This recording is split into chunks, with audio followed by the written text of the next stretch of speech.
Hello friends, ગયા લેક્ચરમાં આપણે શ્વાસ અને ઉચ્છ્વાસની પ્રક્રિયા વિશે અભ્યાસ કર્યો હતો.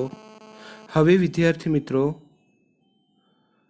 આજે આપણે શ્વસનનું કદ અને ક્ષમતા એટલે કે શ્વસન રેસ્પિરેટરી વોલ્યુમ એન્ડ કેપેસિટી એના વિશે આપણે અભ્યાસ કરવાના છે. સામાન્ય રીતે આપણે જોઈએ તો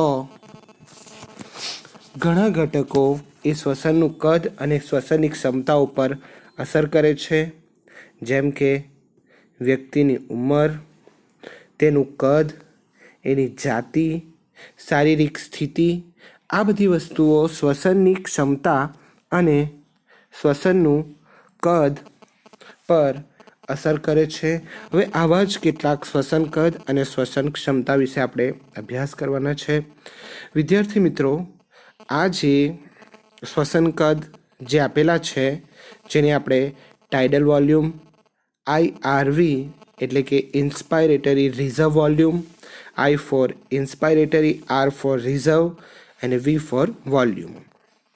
ત્યાર પછી ERV એટલે કે expiratory reserve volume, tidal volume, inspiratory reserve volume, expiratory reserve volume અને RV એટલે કે રેસિડ્યુઅલ વોલ્યુમ. આ 4 જેટલા વોલ્યુમ છે, બરાબર. તો સૌથી પહેલાં આપણે જોવાના છે ટાઇડલ વોલ્યુમ. સામાન્ય રીતે શ્વસન ક્રિયા દરમિયાન જે વાયુઓની આપણે આપલે કરીએ છીએ, એટલે કે જેટલા વાયુઓનો શ્વાસ અને ઉચ્છ્વાસ લઈએ છીએ, તો તેનું કદ આશરે 500 ml છે, બરાબર. તો એને આપણે ટાઇડલ વોલ્યુમ કહીશું. સામાન્ય શ્વાસ ઉચ્છ્વાસમાં 500 ml હવા ફેફસાની અંદર અને ફેફસાની બહાર જાય છે, તો એને આપણે ટાઇડલ વોલ્યુમ કહીએ છીએ, બરાબર. ઓકે. સામાન્ય રીતે પ્રતિ મિનિટે 6000થી 8000 વાયુઓનો શ્વાસ અને ઉચ્છ્વાસ થાય છે, કારણ કે 1 મિનિટની અંદર આપણે 12 થી 17 લાસ્ટ લેક્ચરમાં જ જોયું કે એટલી વખત આપણે શ્વસન લઈએ છીએ અને દરેક શ્વાસ અને ઉચ્છ્વાસ દરમિયાન 500 ml જેટલી હવા લઈએ છીએ અને 500 ml જેટલી હવા બહાર કાઢીએ છીએ. તો એ જે વોલ્યુમ છે એને આપણે ટાઇડલ વોલ્યુમ કહીએ છીએ, બરાબર. એટલે ટાઇડલ વોલ્યુમ એટલે વિદ્યાર્થી મિત્રો ધ્યાન રાખવાનું કે સામાન્ય શ્વાસ ઉચ્છ્વાસ દરમિયાન આપણે જેટલી હવા ફેફસાની અંદર લઈએ છીએ અને જેટલી હવા ઉચ્છ્વાસ દરમિયાન ફેફસાની બહાર કાઢે છે. વિદ્યાર્થી મિત્રો ધ્યાન રાખજો, સામાન્ય શ્વાસ ઉચ્છ્વાસ દરમિયાન, બરાબર. ઓકે. એટલે દબાણપૂર્વક નહીં, પણ સામાન્ય સ્થિતિ દરમિયાન જેટલી હવા આપણે અંદર લઈએ છીએ અને જેટલી હવા બહાર કાઢીએ છીએ, તો એનું જે કદ છે એને આપણે TV એટલે કે ટાઇડલ વોલ્યુમ કહીએ છીએ. ત્યાર પછી બીજું જે છે એ IRV એટલે કે ઇન્સ્પાયરેટરી રિઝર્વ વોલ્યુમ. સામાન્ય રીતે ઇન્સ્પાયરેટરી રિઝર્વ વોલ્યુમ એટલે કે સામાન્ય ઉચ્છ્વાસ ઉપરાંત અથવા તો સામાન્ય શ્વાસ ઉપરાંત આપણે દબાણપૂર્વક શ્વાસમાં જેટલી હવા લઈએ છીએ, સામાન્ય ઉચ્છ્વાસ નહીં પણ સામાન્ય શ્વાસમાં આપણે લેતા હોઈએ, દાખલા તરીકે સામાન્ય રીતે આપણે જોઈએ તો તમે ટ્રાય કરી શકો, આમ સામાન્ય લઈએ છીએ, પણ જો આપણે ત્યાર પછી સામાન્ય શ્વાસ ઉપરાંત દબાણપૂર્વક હવા શ્વાસમાં અંદર લઈએ, એટલે કે એમ કહીને વધારે હવા આપણે અંદર લઈએ દબાણપૂર્વક, બરાબર. સામાન્ય સ્થિતિમાં આપણે શ્વાસ લઈએ છીએ તેને આપણે ટાઇડલ વોલ્યુમ કહીએ, પણ સામાન્ય શ્વાસ ઉપરાંત આપણે જો દબાણપૂર્વક હવા અંદર લઈએ તો એને આપણે ઇન્સ્પાયરેટરી રિઝર્વ વોલ્યુમ કહીએ છીએ. અને ઇન્સ્પાયરેટરી રિઝર્વ વોલ્યુમ સામાન્ય રીતે 2500 ml થી 3000 ml જેટલું હોય છે, બરાબર. ઓકે. ત્યાર પછી છે એક્સપાયરેટરી reserve volume. Expiratory reserve volume એટલે કે સામાન્ય ઉચ્છ્વાસ, આપણે સામાન્ય ઉચ્છ્વાસ દરમિયાન 500 ml હવા તો બહાર કાઢીએ જ છે, પણ જો આપણે સામાન્ય ઉચ્છ્વાસ ઉપરાંત વધારાની હવા દબાણપૂર્વક બહાર કાઢીએ તો એને આપણે એક્સપાયરેટરી રિઝર્વ વોલ્યુમ કહીએ છીએ. સામાન્ય શ્વાસ ઉપરાંત વધારાની હવા આપણે શ્વાસ દરમિયાન અંદર લઈએ તો એને આપણે ઇન્સ્પાયરેટરી રિઝર્વ વોલ્યુમ કહીએ, અને સામાન્ય ઉચ્છ્વાસ ઉપરાંત વધારાની હવા દબાણપૂર્વક બહાર કાઢીએ તો એને આપણે એક્સપાયરેટરી રિઝર્વ વોલ્યુમ કહીએ. ઇન્સ્પાયરેટરી રિઝર્વ વોલ્યુમ 2500 ml થી 3000 ml છે, જ્યારે એક્સપાયરેટરી રિઝર્વ વોલ્યુમ 1000 ml થી 1100 ml જેટલું હોય છે. ત્યાર પછી લાસ્ટ છે રેસિડ્યુઅલ વોલ્યુમ. જ્યારે આપણે દબાણપૂર્વક હવા બહાર કાઢીએ છીએ પછી જે આપણા ફેફસામાં વધેલું હવાનું કદ, કારણ કે જુઓ વિદ્યાર્થી મિત્રો, ઇન્સ્પાયરેટરી દબાણપૂર્વક આપણે લઈએ તે 2500 ml થી 3000 ml છે, દબાણપૂર્વક કાઢીએ છીએ તે 1000 થી 1100 છે.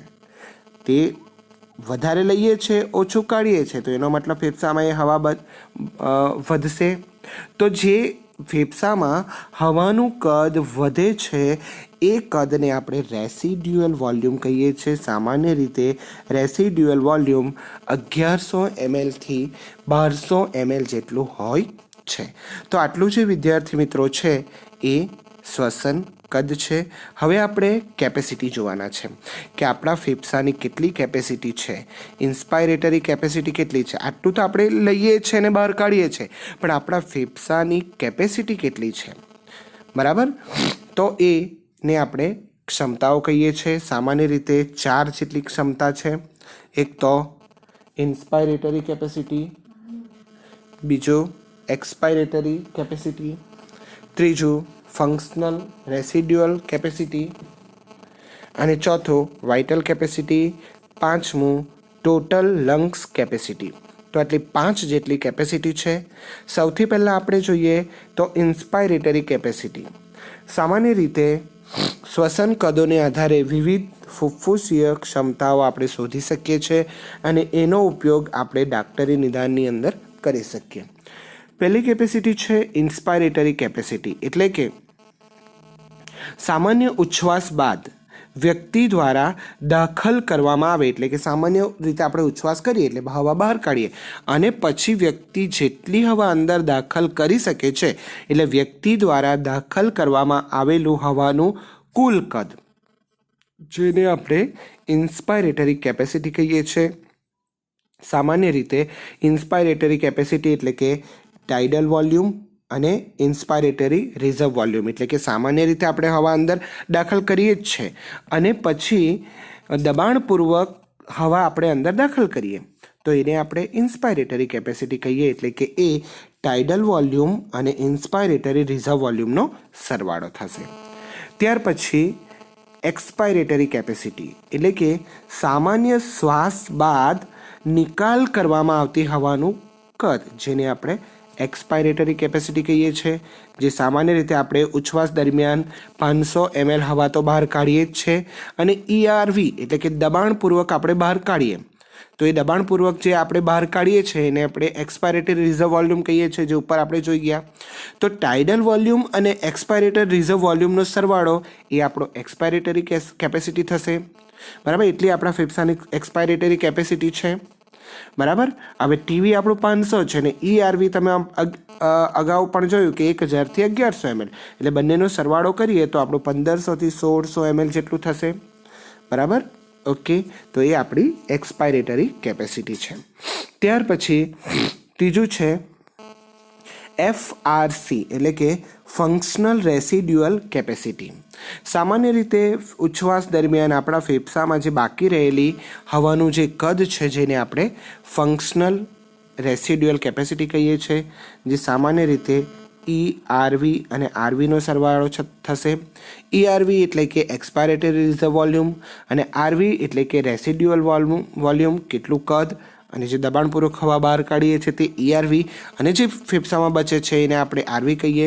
બંનેનો સરવાળો કરીએ તો 2100 ml થી 2300 ml જેટલો થશે, બરાબર? તો એ જે કેપેસિટી છે એને આપણે ફંક્શનલ રેસિડ્યુઅલ કેપેસિટી કહીએ છીએ. ત્યાર પછી છે વાઇટલ કેપેસિટી. વ્યક્તિ દ્વારા દબાણપૂર્વક ઉચ્છ્વાસ, જ્યારે આપણે દબાણપૂર્વક હવા બહાર કાઢીએ છીએ તો એ બાદ શ્વાસ ઉચ્છ્વાસમાં લેવાતું હવાનું કદ, જેને આપણે વાઇટલ કેપેસિટી કહીએ છીએ. વાઇટલ કેપેસિટી એટલે TV plus IRV plus ERV. ત્રણનો સરવાળો tidal volume, inspiratory reserve volume, expiratory reserve volume, આ ત્રણનો સરવાળો આપણે કરીએ તો એ વાઇટલ કેપેસિટી થશે. સામાન્ય રીતે વાઇટલ કેપેસિટી 4000 ml થી 4600 ml જેટલી છે, અથવા આ હવાની મહત્તમ માત્રા છે કે જે દ્વારા વ્યક્તિ દબાણપૂર્વકના શ્વસન બાદ ઉચ્છ્વાસ કરી શકે છે, જેને આપણે વાઇટલ કેપેસિટી કહીએ છીએ. અને લાસ્ટમાં ટોટલ લંગ્સ કેપેસિટી એટલે કે આપણા ફેફસાની મહત્તમ શ્વસન ક્ષમતા કેટલી છે, બરાબર, કેટલું શ્વાસ લઈ શકે છે, કેટલો શ્વાસ બહાર કાઢી શકે, સામાન્ય ઉપરાંત દબાણપૂર્વક તેમજ એની અંદર રહેલું હવાનું કદ, આ બધાની સરવાળો આપણે જ્યારે કરીએ તો એ તમારી ટોટલ લંગ્સ કેપેસિટી થશે. એટલે કે TLC એટલે TV plus IRV plus ERV plus RV, એટલે કે tidal volume, inspiratory reserve volume, expiratory reserve volume અને રેસિડ્યુઅલ વોલ્યુમ, આ બધાનો સરવાળો કરીએ તો એ ટોટલ લંગ્સ કેપેસિટી થશે. અથવા વીસી એટલે આ ત્રણનો સરવાળો ઉપરાંત આરવી એટલે રેસિડ્યુઅલ વોલ્યુમ, એ સરવાળો કરે તો પણ એ આપણી ટોટલ લંગ્સ કેપેસિટી થશે, બરાબર. અને એ જે ટોટલ લંગ્સ કેપેસિટી છે એ આશરે 5100 ml થી 5800 એટલે કે 5100 થી 5800 ml જેટલી એ ટોટલ લંગ્સ કેપેસિટી થશે. તો વિદ્યાર્થી મિત્રો, આ જે છે એ શ્વસન કદ અને શ્વસન ક્ષમતા છે, બરાબર. 4 જેટલું શ્વસન વોલ્યુમ છે, tidal volume, inspiratory reserve volume, expiratory reserve volume, residual volume. અને કેપેસિટીની વાત કરીએ તો inspiratory capacity, expiratory capacity, functional residual capacity, vital capacity અને ટોટલ લંગ્સ કેપેસિટી. તો આટલી જે છે એ શ્વસન ક્ષમતા છે અને ઉપરના જે છે એ શ્વસન કદ છે.